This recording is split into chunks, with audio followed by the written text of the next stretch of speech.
네, 결의안을 찬성합니다. 결의안에 담기지 않았지만 PPT 좀 올려주세요.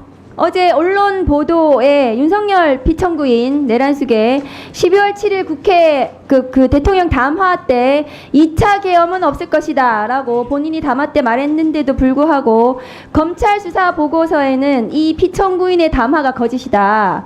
2차 계엄의 가능성이 있고 국회의원 체포와 계엄 해제 저지 에도 있을 수 있다라는 검찰 수사 보고서가 어제 보도가 됐습니다. 그리고 공수처 수사로도 김용현에게 윤석열이 고성을 지르며 핑계대지 말라고 다시 걸면 된다고 이렇게 얘기를 한 사실도 확인이 되었습니다.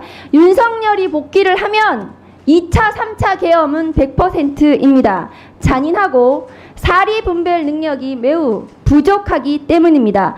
1987년 체제로 국민의 피땀으로 만들어진 헌법재판소는 내란숙의 피청구인에 대해서 신속히 선고를 해야 됩니다. 그렇지 않으면 스스로 헌법재판소는 존재의 이유를 몰각하고 헌법적 위기를, 지금의 대한민국의 헌법적 위기를 스스로 초래했다는 책임에서 자유로울 수 없을 것입니다. 이 모든 것은 윤석열 때문입니다. 윤석열 때문에 판사와 검사가 그리고 헌법재판소마저도 법을 지키지 않기 시작했습니다. 법치주의가 붕괴되었고 헌법이 파괴되고 있습니다. 그런데 이런 윤석열 내란 수계를 풀어준 사람이 심우정 검찰총장입니다. 심우정 검찰총장은 지난 9월 인사청문회에서 인사청문회를 통과되지 못할 정도의 중대한 비위가 있었던 것이 지금 최근에 의혹으로 밝혀졌습니다. 올려주십시오. PPT 올려주세요.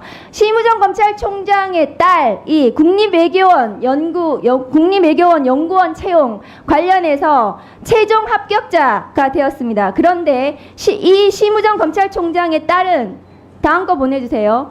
해당 분야 석사학위 소지자여야 하고 2년 이상 교육 등등의 전공을 했어야 되는데도 불구하고 여기에 해당하지 않습니다. 심우정 검찰총장의 딸은 국제통상을 전공했습니다. 석사학위 소지자도 아니었습니다. 그런데 11명 중에 최고 점수를 받았습니다. 당시 국립외교원장은 박철희 서울대 교수고 이 심우정 검찰총장 딸의 대학원 교수입니다. 이 수업을 같이 들었습니다. 수업을 들은 것이 확인되었습니다.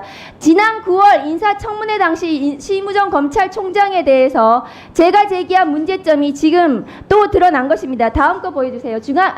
박철희 전 국립외교원장은 반일은 북한만 이롭게 하고 한국에 이롭지 않다는 칼럼을 쓰기도 했던 사람입니다.